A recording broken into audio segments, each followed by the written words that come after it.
have any questions or anything along the way. Let's see, make sure I can do this. Okay, so I really want to start with just explaining kind of what trauma is and how it can impact a child. So really, traumatic experiences is kind of how I look at it, is oftentimes trauma can be like one big event that has an impact on you, but it can also be little events over time that can have the same impact on a person. And I think this is a really, really important piece that we have to understand when we talk about trauma. So in the research field, sometimes they call them big T traumas and there's little t traumas. So big T traumas are big events. One big thing, let's say like a car accident that is really traumatic and it impacts you both in your mind and your body. Those are big T traumas. Then there's also little t traumas, which can be just little events over time that have the same negative impact on a person. And those are little t traumas. The difference that research shows us is that there is no difference. So whether you experience a big T trauma or you experience little t's over time, on your mind and your body, you still process it the same way. Your brain still takes in that information and it still says this is a traumatic event and it wires your mind accordingly. So traumatic experiences are just that. They're moments in your life that are overwhelming.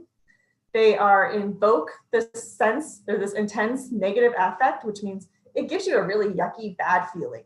And it involves some degree of loss of control or vulnerability, which makes me feel like I have no control over this situation. Something is happening to me. So when these are what we kind of experience as traumatic events. The important piece, especially when kids are concerned, well, really anybody, is that it is subjective and developmentally bound. This is key because to me, subjective is it happens to me. You and I could have the same exact experience. We could be in the same place at the same time with the same car accident, and you could come away from it differently than I do. How you feel about it is going to be different than how I feel. Traumatic experiences are actually very subjective. It's how it impacts me and how it makes me feel. And the other piece is it's very developmentally bound. Here's the one thing that is very consistent about child development and brain development. It's the fact that your brain develops very progressively, which means this has to happen and then this happens and then this happens. For you and I to grow up and be pretty functioning adults over time. It's pretty progressive, it's pretty expectant. I like that about kids. We can read them very easily when this happens. But when a traumatic experience happens, then it's going to impact that developmental path that the child was on. So we have to remember that no matter what the traumatic experience is that a person is feeling, it is definitely going to impact that journey that they're on. So what do we need to know and understand? Oftentimes, we have to understand that trauma is not necessarily in the public eye, which means it happens privately, like in the home. It can be in the form of abuse or neglect, those are big T's, or it can be really simple as in not being seen or not being attended to, not having your needs met, or being hurt in some way. And that hurt could be physical, it could be emotional, it could be verbal. So those are some examples of little T traumas. Oftentimes, it's not always a big public event. Another thing that we have to understand about trauma is that usually it's secretive. It is definitely mostly interpersonal, and especially from a child standpoint, most traumatic experiences come from an interpersonal or relational perspective. Something happens to you as an event, but then the event lives on in you over and over. So that's key when it comes to understanding trauma in anybody. Is there's usually an event, a catalyst, let's say, that starts it. And that happens. But then the trauma is actually how your mind and body holds on to it over time.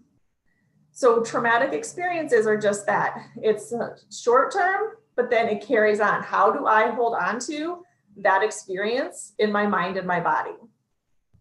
And then what that does is it impacts how you, one, orient yourself to the world, which means how do I view myself? I could be somebody who's very robust and outgoing, and then the traumatic event happens to me, and now I'm going to go inward. So how I present myself to the world is going to change. It's going to change how you perceive things and how you select your attention. So like I said, trauma is going to impact that developmental path that you are on. And it's going to change how you look at things, and it's going to change on what you put your attention to. For example, in a kid perspective, the child might really be into this activity or this action, and all of a sudden they don't do it anymore. So what they used to put their attention on and what they used to really care about is not what they put their attention on anymore. So it can really change. And this is how it plays out in your behaviors. The other thing we have to recognize is that trauma will often come back as a reaction, not a memory. A lot of times we know that, I'm sure you guys have probably heard that we have triggers, and triggers are something that evokes a reaction in us. A lot of times what happens, especially in kids, is they don't have the verbal language abilities to put to traumatic experiences. So they honestly can't hold on to it in a memory like an adult could. They just don't have the cognition or the language at a young age to verbally express or verbally share a traumatic experience. So what they do is they kind of compartmentalize it. It kind of just sits there and they don't do anything to process it. So oftentimes for kids then what that means is their behaviors start to become very reactionary. They could all of a sudden start punching somebody for no reason. And you're like, where did this come from?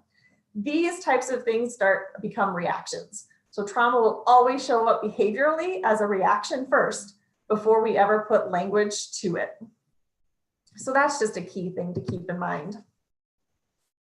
Some of the things that we have to consider when it comes to defining trauma for a child is one, the type of exposure to the traumatic experience, the age or developmental stage at the time of the trauma, the chronicity of the exposure, the frequency, how often did the child or the person experience the traumatic event? Was it public versus private? The types of social supports that the child could have. Sometimes contextual issues can come into play. So what's the culture of the family or the child? What is the attachment relationships, the mental health and physical health of the family?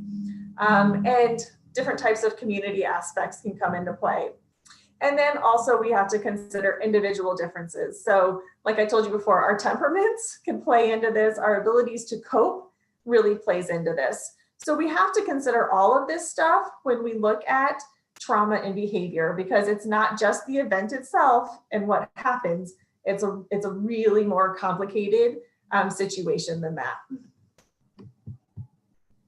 So, okay, this slide has a lot of words. I know that and I recognize it. But it's really important because what I want to share with you is the fact that traumatic experiences can impact early development in a lot of different ways. And what we have to recognize is it could impact a child in all ways or just a couple of these. So the ability to manifest a traumatic experience or in our behaviors need to be looked at from a few different angles. So I want to just quickly go through these and give you a little bit of context around it. So one thing that it can impact is your attachment relationships. This is basically, how do you trust the world?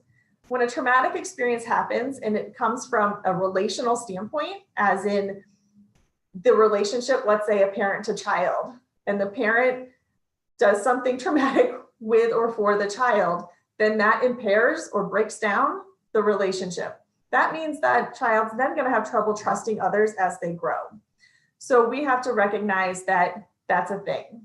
If the child doesn't learn to trust others, it could fall back on an impact from a traumatic experience. It can impact your regulation abilities. So this is knowing, they have difficulty knowing how you're feeling, regulating those feelings, and then expressing them in an appropriate way. Self-regulation is all about the ability to feel something, know what the feeling means, and then do something about it. And our goal is that when kids have strong self-regulation, they have the feelings, they understand it, they interpret it, they can talk about it, and then what they do with it is appropriate, it's desired. We all handle it in the right way. Kids who have been impacted traumatically have trouble with this entire process because now emotions have a whole different meaning to them. Remember before I said that it changes your perception of the world? Well, it changes your understanding of emotions.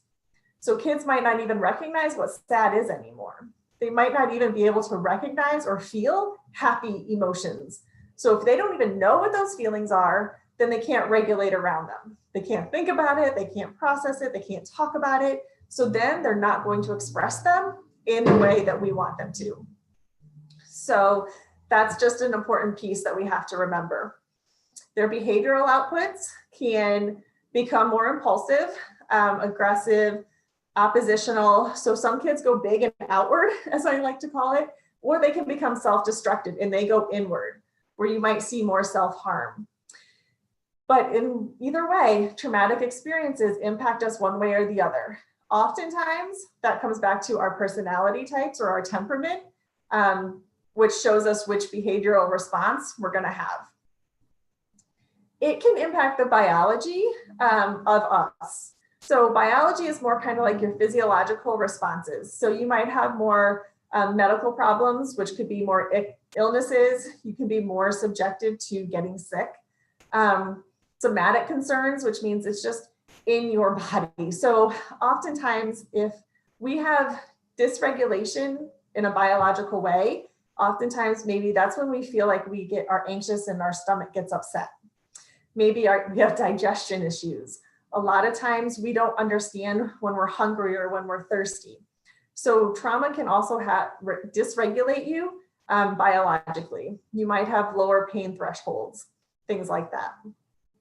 So it can impact you from a physiological standpoint.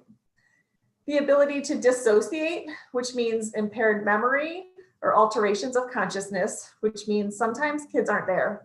And you can really see that if a child is dissociating from a situation. It can impact their cognitive skills. So these are like the executive functionings: trouble paying attention, trouble processing information, trouble solving problems, anything like that that comes from your prefrontal cortex that tells you how I make a decision and how I act upon it can be impacted in these situations. And then lastly, it can really impact your self-concept. So oftentimes these kids carry a lot of shame and guilt, like it's my fault that something happened. They can have low self-esteem, low sense of self, that type of thing. So like I stated before, a lot of words, a lot of things to know, but just an understanding that trauma doesn't always play out in a very predictable way. There's a lot of ways that we can understand through kids' behaviors what's happening and how a traumatic event can impact them. To me, one of the most important things we always have to come back to is the attachment relationship, and understanding that one of the biggest things that come out of a traumatic experience, especially for a child, is how they relate to the world. And this is where that attachment with somebody else, when that gets impaired, then all of this stuff has a different meaning now. So when a child has a strong attachment with somebody, it allows them to safely explore their world. So think about that toddler that loves to go and run around the room, and they'll go run and they'll go check something out, and then they'll come back and tell you as mom, hey, look what I found. And then they'll go back out and they'll explore more. So this shows a really strong behavioral pattern of attachment. Children feel safe to go explore their world and come back to those people that they love and trust. Having an attachment relationship also provides the child with a healthy model of yourself and others. One of the greatest gifts we have as parents is our ability to model for our kids what we want them to see, who we want them to be. And they really do dial into that. So having an attachment relationship in this way is so super important to a child's overall development. This type of relationship teaches a child how to communicate, and not just how to verbally communicate and share your ideas, but to read others' communication. And that includes nonverbals. How do you read a facial expression? Do you have a child where you can just give them the mom look and they know exactly what you're saying and what you're doing? That has a lot of meaning, and that they carry on throughout the rest of their lives. So having the ability to read nonverbals and verbal communication reciprocally is super important to overall development. Attachment also teaches kids how to respond, tolerate, and cope with their emotions.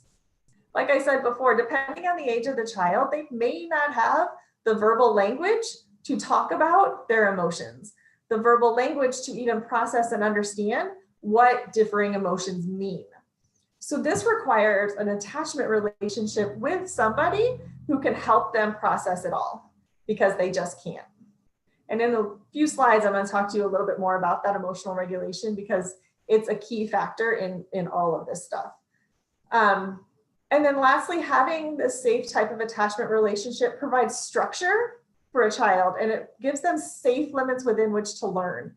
So even if a child has experienced trauma or if they haven't at all, these are really important things that help them continue to grow. And it helps them to stay on that developmental path that we hope for from the beginning. The other side note to this, I'll say, is that if a child does have a traumatic experience and we're going to work on the other side of the trauma to help them work through it and process it, then I'm going to tell you to come back to this slide right here and start working on these things. This is like step one for helping a child to process their own trauma, is they have to come back to attachment relationships and these things that that relationship is going to offer them. Here's a really fancy way of showing you all that. You like my little thing? So it just shows you the entire cycle of the attachment process. Sometimes if you're really visual, I like to think of these things in my mind when I'm working with a kid, because I need to make sure that their child has a need, and can they express that need verbally, non-verbally? I don't really care what age the child is, they have communication skills. So what's their need? Then how do they express that emotion or behavior? So if a child does not have the verbal language to express what they're thinking or feeling, then guess how are they going to show you? Through their behaviors. It's going to come out. And I am a strong believer that behavior is communication. So that if a behavior is happening, there's a reason for it, and it's telling us something. So now it's our job to figure it out. So they're going to express their emotion and their behavior in some way. And then it comes down to, we as adults and caregivers, we're going to try to meet that need. And if we meet that need, then the child's going to go right over here to trust, and we're going to have a trusting relationship.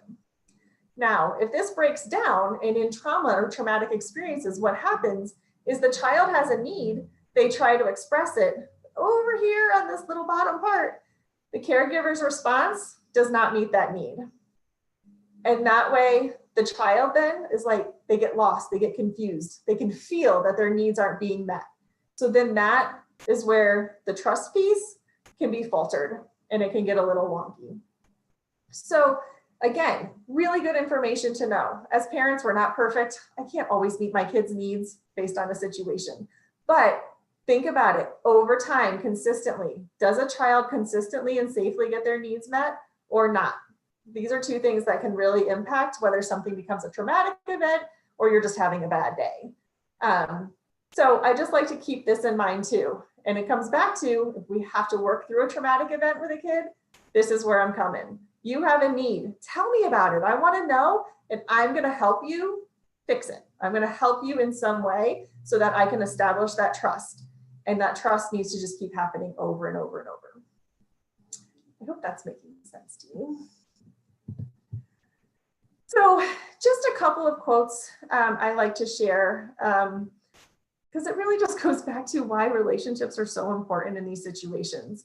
So one, attachment relationships are formative because they facilitate the development of the brains of the self-regulatory mechanism, which in turn allow the individual to perform effectively in society.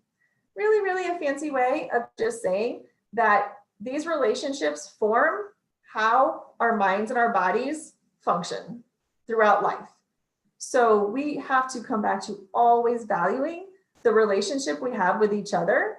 So whether it's adult to child, child to child, any variation of that, it's all going to impact how our minds and our brains develop and how they regulate itself over time.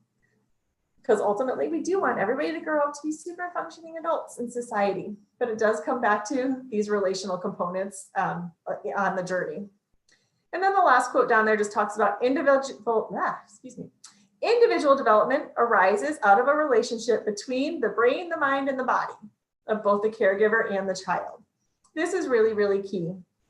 And we'll talk a little bit about that in a second.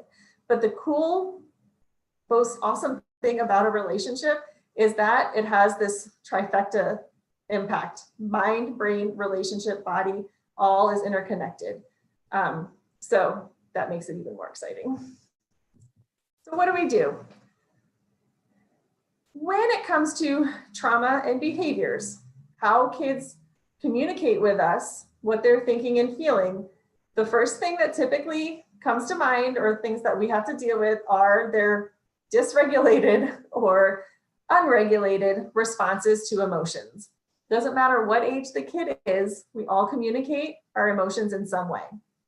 What we have to remember from a child perspective is the fact that emotional regulation is an outside-in process, meaning it transfers from the outside of our bodies to our inside. This is why when you have an infant and the infant cries, we pick up the child and we help calm the child because they can't do it themselves. They're not neurologically wired yet to have those skills. So they require an adult to support them in that process. Then over time, as the parent keeps responding to the infant's cries, they start to develop their own internal process for regulation. And this is how regulation then goes from me needing to help you all the time to calm you and meet your needs to children becoming grown and independent and having their own coping and self-soothing skills. But it's an outside-in process. It takes two of us to come together to regulate and to work through our emotions.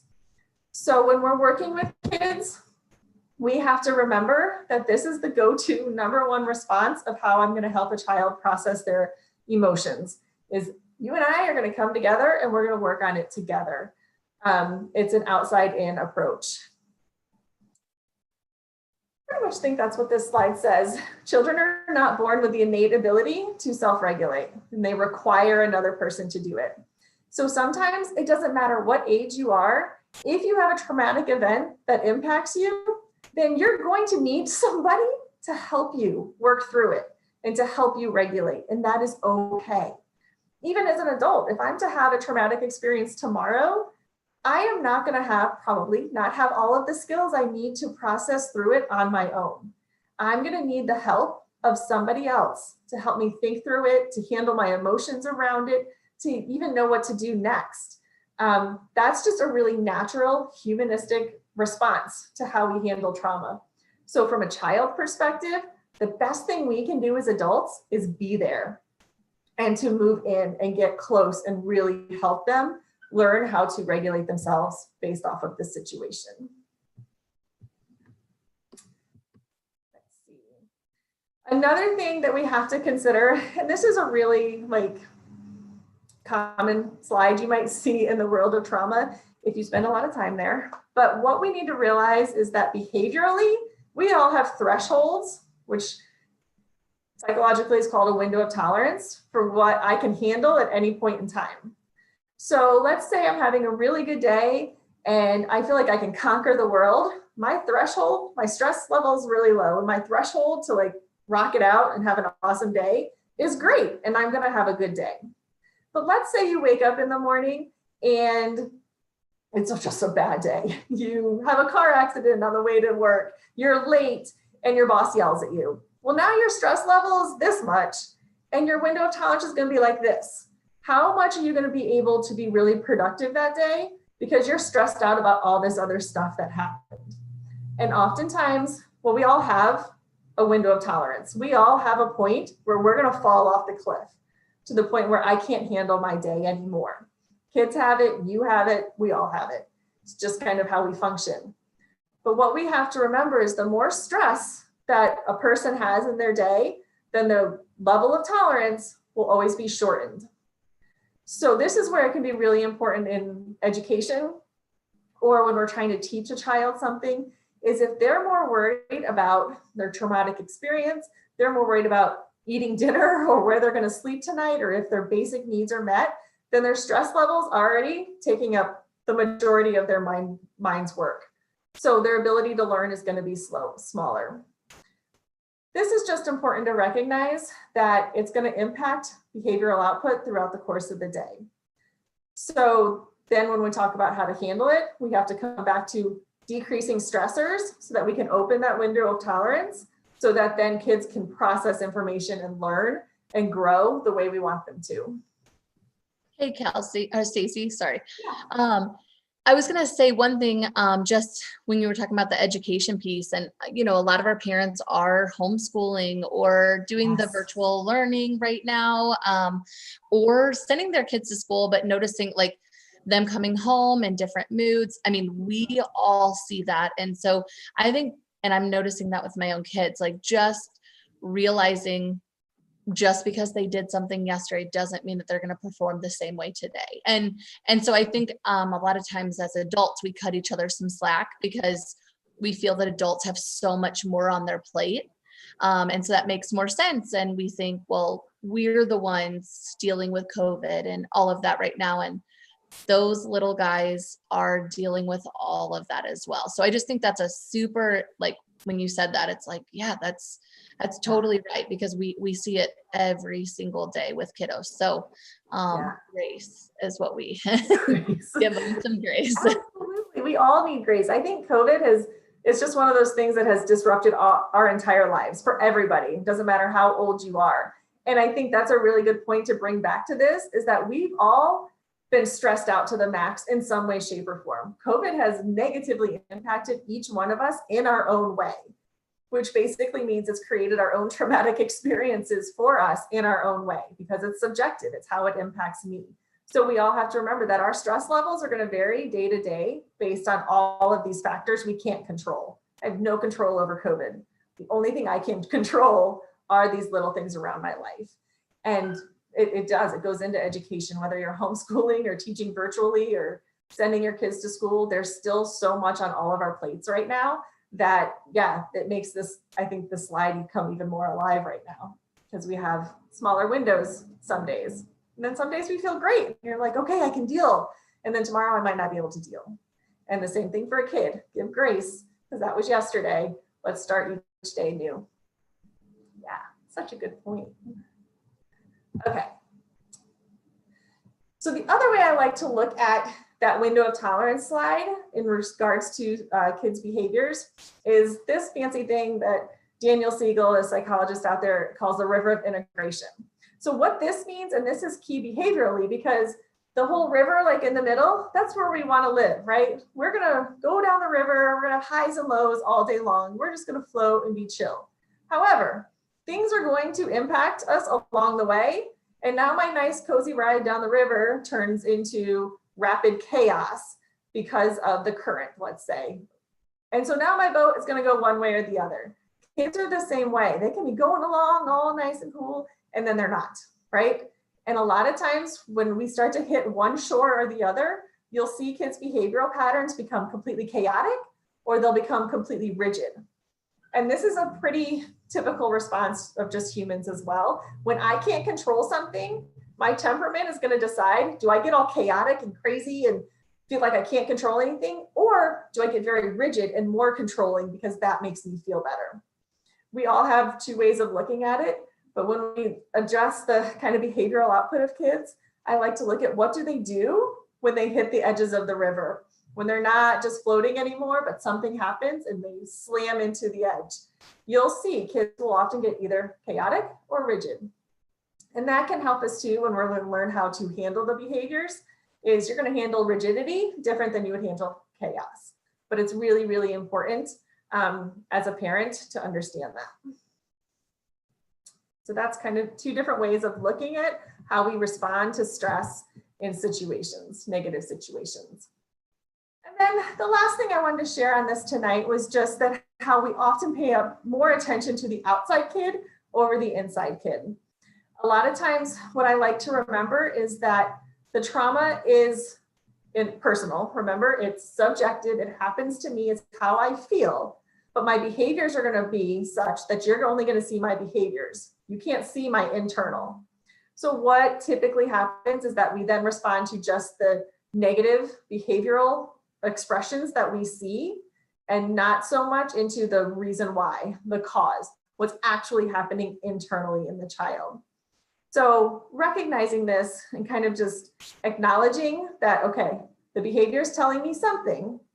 It's my job now to figure out what that is and look inwardly and really connect with the child so that we can figure out what it is, what's causing it, but then also how to handle it. This comes back to that process for self-regulation. I had told you, like, I have a feeling, I got to know what it is and figure out what to do with it, and then I have to do it. And that's when our connection with kids really comes into developing that process in a really effective way, so that trauma can then become a traumatic experience that I had, that I understand, that I can process through, but it doesn't dictate my life. It doesn't take over everything that I do anymore. I'm able to actually express myself in a more productive way. And that just helps our minds and our bodies to be less stressed, to stay calm. And that's really the biggest thing that we can offer kids: how to connect, how to work through that self-regulation process of understanding how the trauma impacted them, and then giving them the new responses to how this behavior or how this trauma impacts their behavior. So those are my first initial thoughts on all of that. Questions, comments?